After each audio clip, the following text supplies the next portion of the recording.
আজকের এই গভীর আলোচনায় আপনাদের স্বাগত।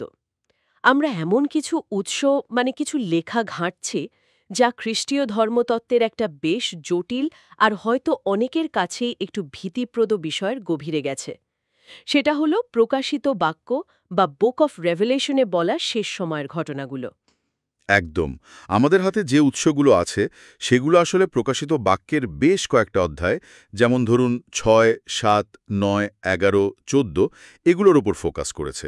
আর তার সাথে বাইবেলের অন্য কিছু প্রাসঙ্গিক অংশ, যেমন ইফিসীয় বা ২ করিন্থীয়, এগুলোর নানান ব্যাখ্যাও তুলে ধরেছে। আর এই সব লেখার কেন্দ্রে কিন্তু একটা নির্দিষ্ট প্রশ্ন ঘুরপাক খাচ্ছে। আমার মনে হয় অনেক বিশ্বাসীর মনেই এটা আসে।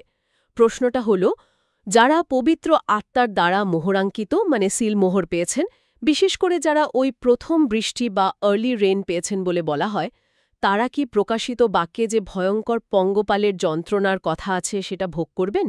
হুম নাকি এই বিশেষ যন্ত্রণাটা শুধু তাদের জন্যই রাখা আছে যাদের কপালে ঈশ্বরের সেই মোহরটা নেই? এটাই হলো আসল প্রশ্নটা। উৎসগুলো ঠিক এই উত্তরটাই খোঁজার চেষ্টা করেছে। আর আমরা আজ সেই যুক্তিগুলো একটু খতিয়ে দেখব। আমাদের লক্ষ্য হলো এই বিভিন্ন ব্যাখ্যাগুলো দুটো মূল দৃষ্টিভঙ্গি আছে, সেগুলো তুলে ধরা আর বিষয়টার উপর একটা যতটা সম্ভব স্বচ্ছ ধারণা তৈরি করা। যদিও উৎসগুলো নিজেরাও হয়তো কোনো একটা একেবারে ফাইনাল সিদ্ধান্তে পৌঁছয়নি। আচ্ছা, বেশ। তাহলে আসুন শুরু করা যাক। আমার মনে হয় এই বিষয়টা ঠিকমতো বুঝতে হলে প্রকাশিত বাক্যে ঘটনাগুলো যেভাবে পরপর আসছে তার একটা ছোট্ট ধারণা থাকা দরকার, তাই না? কারণ সবকিছুর তো একটা ক্রম আছে। অবশ্যই, অবশ্যই। প্রকাশিত বাক্য অনেকটা পরপর ঘটে যাওয়া ঘটনার বিবরণ দেয়। খুব সহজ করে বললে আমরা দেখি প্রথমে কিছু মোহর বা সিল খোলা হচ্ছে, যেগুলো এক একটা বিচার বা ঘটনার শুরু করছে। এরপরে আসছে তুড়ি বা ট্রাম্পেটের শব্দ, যা আরও কঠিন ঘটনার ইঙ্গিত দেয়। আজকের যে আলোচনাটা আমরা করছি তার জন্য দুটো ঘটনা খুব গুরুত্বপূর্ণ। কোন দুটো ঘটনা? প্রথমটা হলো ষষ্ঠ মোহর খোলার পরে যা ঘটছে, সেটা প্রকাশিত বাক্য ৭ম অধ্যায়ে আছে। সেখানে আমরা দেখছি ১,৪৪,০০০ ব্যক্তিকে ঈশ্বরের দাস হিসাবে চিহ্নিত করা হচ্ছে। তাদের কপালে মোহর বা সিল দেওয়া হচ্ছে। আর দ্বিতীয়টা হলো পঞ্চম তুড়ি যখন বাজছে, সেটা আছে ৯ম অধ্যায়ে। এই তুড়ির পরে অতল গহ্বর বা অ্যাবিস থেকে এক বিশেষ ধরনের পঙ্গপাল উঠে আসছে। ও, তো এই দুটো ঘটনা মোহর দেওয়া আর পঙ্গপালের আক্রমণ সময় দিক থেকে কিভাবে সম্পর্কিত, এটাই বিতর্কের একটা মূল জায়গা হয়ে দাঁড়িয়েছে। বুঝলাম। তাহলে প্রথমে এই মোহর বা সিল মোহর করার বিষয়টা একটু পরিষ্কার করা যাক। বাইবেলের অন্য বইতেও তো এর কথা আছে, যেমন আপনি বলছিলেন ইফিসীয় বা ২ করিন্থীয়তে। সাধারণভাবে এর মানে কি বোঝায়? সাধারণভাবে যদি বলি, পবিত্র আত্মার দ্বারা মোহরাঙ্কিত হওয়াকে ঈশ্বরের মালিকানা আর তার সুরক্ষার চিহ্ন হিসেবে দেখা হয়। অনেকটা যেমন ধরুন পুরনো দিনে কোনো জরুরি দলিল বা জিনিসে সিল মোহর লাগিয়ে দেওয়া হতো, তার সত্যতা বা মালিকানা বোঝানোর জন্য। বিশ্বাসীরা যখন পবিত্র আত্মা পান, তখন তারা ঈশ্বরের সন্তান হিসেবে চিহ্নিত হন আর তাদের অনন্ত মুক্তির একটা নিশ্চয়তা বা গ্যারেন্টি পান। এটাই হলো সাধারণ ধারণা। কিন্তু আমাদের আজকের উৎসগুলো কি এই মোহর নিয়ে আরও নির্দিষ্ট কিছু বলছে? মনে হলো যেন একটা পার্থক্য করা হচ্ছে। ঠিক ধরেছেন। এখানে বিষয়টা একটু জটিল আর আকর্ষণীয় হয়ে উঠছে। উৎসগুলো এই মোহরের দুটো ভিন্ন ধারণার ওপর জোর দিচ্ছে, যেগুলো বিশেষ করে শেষ সময়ের ঘটনার সাথেই সম্পর্কিত বলে মনে করা হচ্ছে। প্রথমটাকে তারা বলছে প্রথম বৃষ্টি, কোরিয়ান পরিভাষায় ইরুনবি, আর্লি রেন যাকে বলে। উৎস অনুযায়ী এটা হলো সেই প্রাথমিক আত্মা গ্রহণ যা সব যুগের বিশ্বাসীলাই পেয়েছেন বা পাচ্ছেন, যেমন ধরুন পিতর, পৌল বা আজকের দিনে যে কোনো সাধারণ বিশ্বাসী। আচ্ছা, আর দ্বিতীয়টা? দ্বিতীয়টা হলো শেষ বৃষ্টি বা নুজুনবি, ল্যাটার রেইন। উৎসগুলোর ব্যাখ্যা অনুযায়ী এটা একটা বিশেষ আরও শক্তিশালী বা পূর্ণ আত্মার অভিষেক, যেটা বিশেষভাবে শেষ সময় ঘটবে। আর এটা মূলত প্রকাশিত বাক্য ৭ আর ১৪ অধ্যায়ে যে ১,৪৪,০০০ জনের কথা বলা আছে তাদের সাথেই সম্পর্কিত। উৎসগুলো ধরে নিচ্ছে যে এই ২ অধ্যায়ে বলা ১,৪৪,০০০ জন আসলে একই বিশেষ দল। তার মানে উৎসগুলো বলছে সব বিশ্বাসী এক ধরনের মুহূর্ত পান, প্রথম বৃষ্টি, কিন্তু শেষ সময় একটা বিশেষ দল থাকবে যারা এক অন্যরকম বা অন্য মাত্রার মোহর, শেষ বৃষ্টি পাবেন। এটা তো একটা বেশ গুরুত্বপূর্ণ পার্থক্য মনে হচ্ছে। অত্যন্ত গুরুত্বপূর্ণ পার্থক্য, কারণ এটার উপরে নির্ভর করছে আমাদের পরের প্রশ্নটা, কোন মোহরটা আসলে সুরক্ষা দেয় ওই পঙ্গপালের আক্রমণ থেকে। হ্যাঁ, ঠিক। এবার তাহলে ওই ভয়ঙ্কর পঙ্গপালের কথায় আসি। প্রকাশিত বাক্য ৯ অধ্যায়ে যা বর্ণনা করা আছে সেটা তো সাধারণ পঙ্গপালের মতো একদমই নয়। একটু যদি খুলে বলেন এদের বিষয়ে। সাধারণ পঙ্গপাল তো আমরা জানি ফসল নষ্ট করে, কিন্তু এরা সেরকম নয়। প্রকাশিত বাক্য ৯ অধ্যায়ে বলছে পঞ্চম তুরি বাজার পর অতল গহ্বরের মুখ খুলে দেওয়া হয়, আর সেখান থেকে ধোঁয়ার মতো এই পঙ্গপাল বেরিয়ে আসে।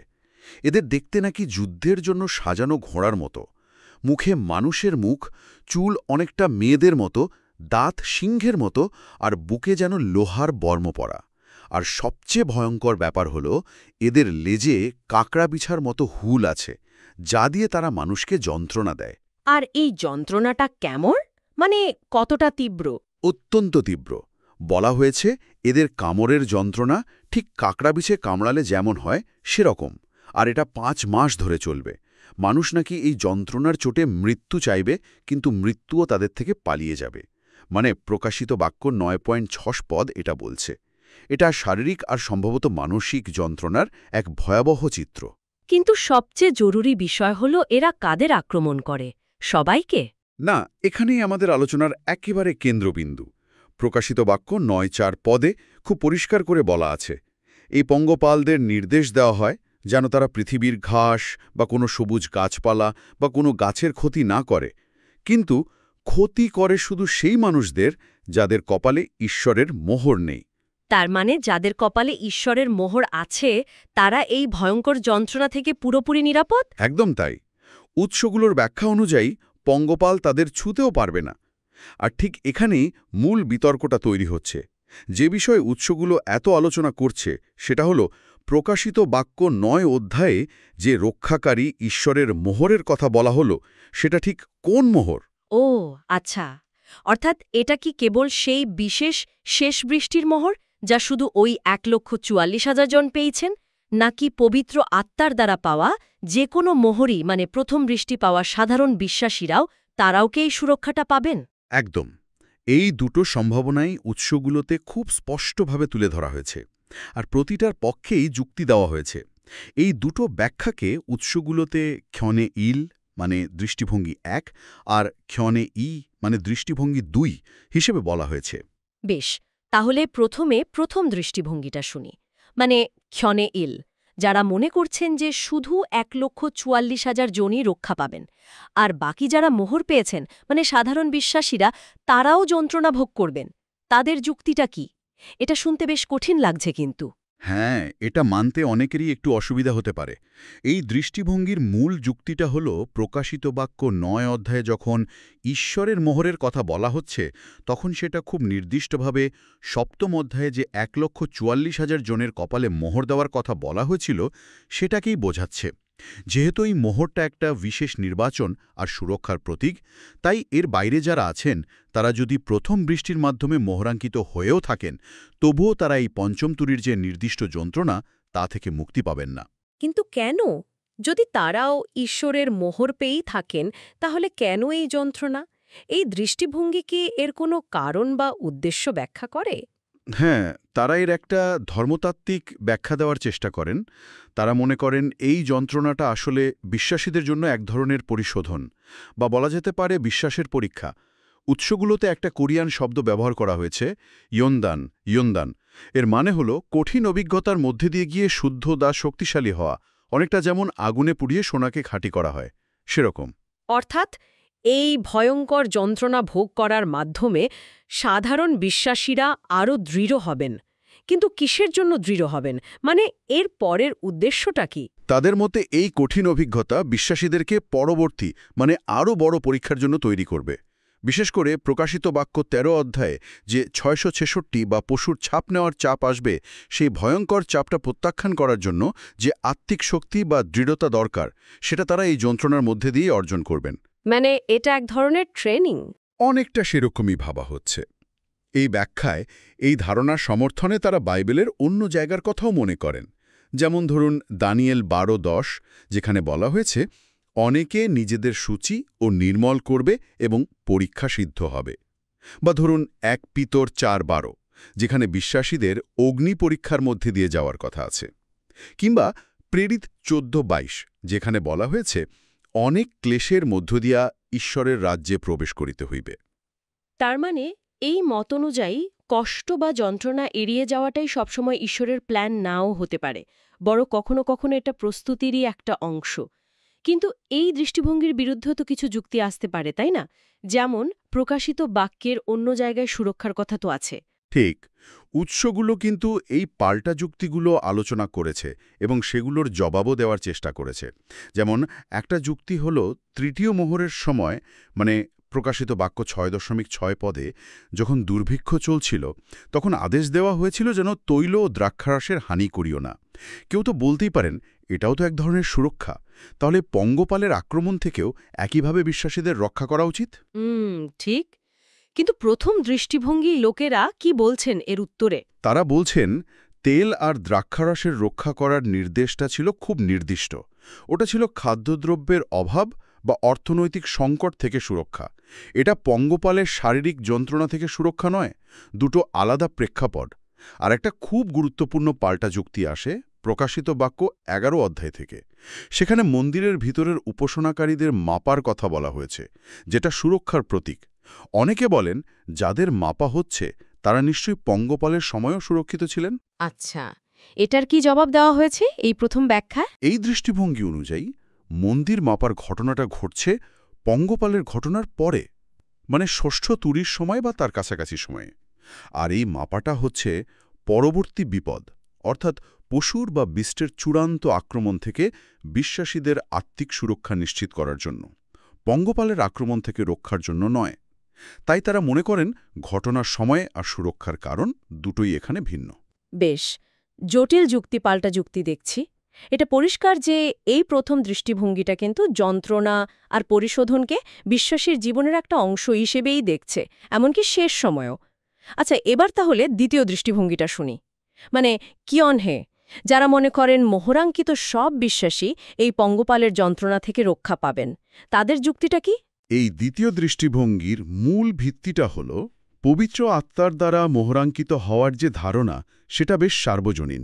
তারা ইফিসীয় ১.১৩ বা ৪.৩০ কিংবা ২ করিন্থীয় ১.২২ মতো পদগুলোর ওপর জোর দেন, যেখানে বলা হয়েছে বিশ্বাসীরা পবিত্র আত্মার দ্বারা মোহরাঙ্কিত হন মুক্তির দিন পর্যন্ত। তাদের মতে এই মোহর কোনো একটা বিশেষ দলের জন্য রিজার্ভ নয়, বরং যারা খ্রিস্টে বিশ্বাস করেছেন এবং আত্মা লাভ করেছেন, মানে প্রথম বৃষ্টি পেয়েছেন, তারাই এই ঈশ্বরের মোহর পেয়েছেন।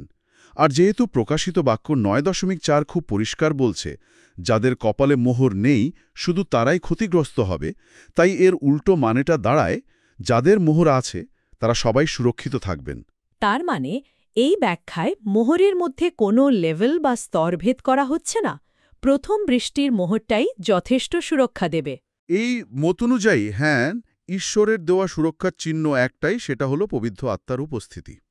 তারা মনে করেন প্রকাশিত বাক্য ৭ অধ্যায়ের ১,৪৪,০০০ জনের হয়তো একটা বিশেষ ভূমিকা আছে, কিন্তু সুরক্ষার যে মৌলিক প্রতিশ্রুতি সেটা সমস্ত মোহরাঙ্কিত বিশ্বাসীর জন্যই প্রযোজ্য। এই যুক্তির সমর্থনে আর কি বিষয় আনা হয়েছে উৎসগুলোতে? কোনো উদাহরণ বা অন্য কোনো শাস্ত্রীয় যুক্তি? হ্যাঁ, এখানে ভবিষ্যৎ শহীদ সাক্ষীদের বিষয়টা খুব জোর দিয়ে আনা হয়েছে, যারা শেষ সময়ে ওই পশুর বা বিষ্টের বিরোধিতা করে নিজেদের জীবন দেবেন।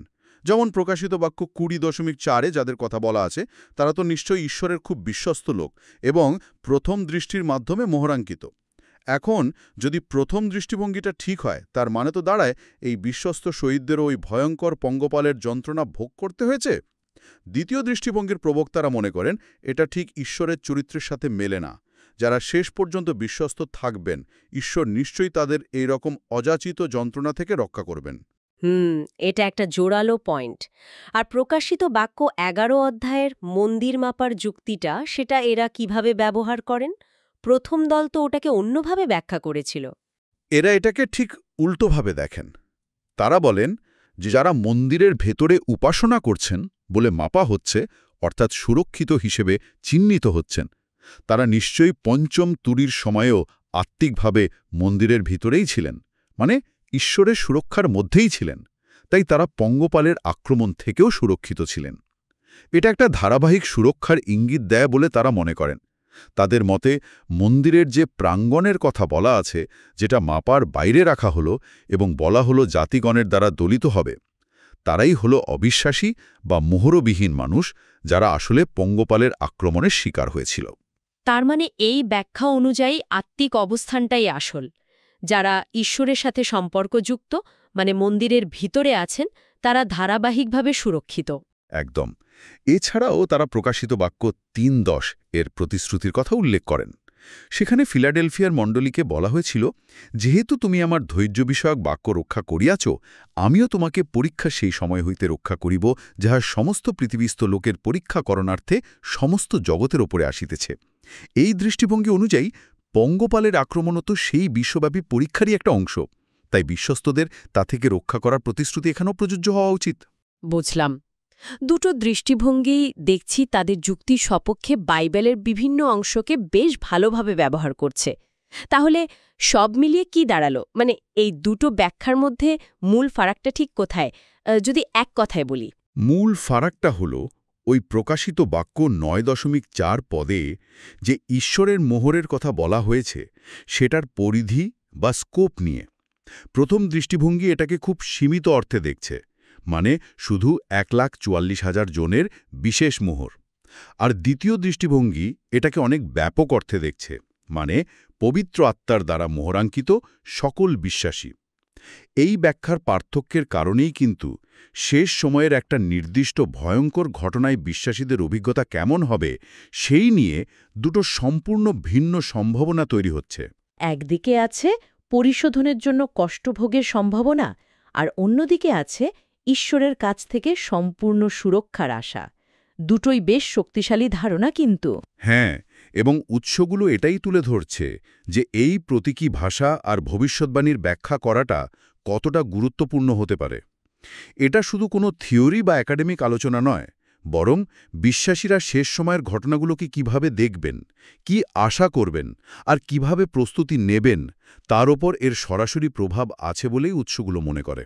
আজকের এই গভীর আলোচনায় আমরা দেখলাম কিভাবে আমাদের হাতে থাকা উৎসগুলো প্রকাশিত বাক্যের মোহর এবং পঙ্গপালের যন্ত্রণা সংক্রান্ত একটা অত্যন্ত জটিল আর বিতর্কিত প্রশ্নকে নানা দিক থেকে বিশ্লেষণ করেছে।